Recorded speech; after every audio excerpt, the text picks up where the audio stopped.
বিসমিল্লাহ।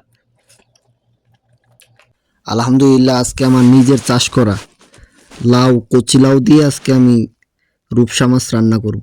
কিভাবে রান্না করি দেখেন আপনারা।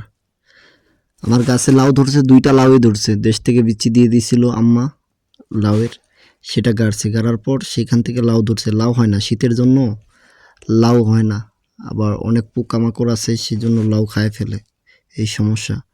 তাও বাগানে যায় দেখি যে একটা ছোট্ট লাউ ধরে আছে, লাউটা চিরলাম, পরে দেখি যে লাউ গাছে আরও একটা লাউ ধরে আছে।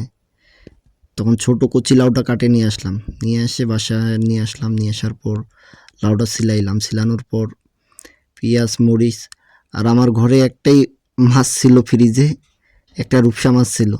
ভাবলাম যে রূপসা মাছটা দিয়ে লাউটা রান্না করি আজকে, সেই জন্য রূপসা মাছটা বের করলাম, বের করে সাথে একটা টমেটো দিলাম, দিয়ে মাছটা কাটলাম। কাটে ভাবলাম যে মাছ যেহেতু রান্না করব, ভাজি ছাড়া মাছ যদি না ভাজে রান্না করা হয় মাছটাতে তেমন একটা স্বাদ পাওয়া যায় না। সেই জন্য মাছটাকে কাটে আগে ভাজে নিলাম।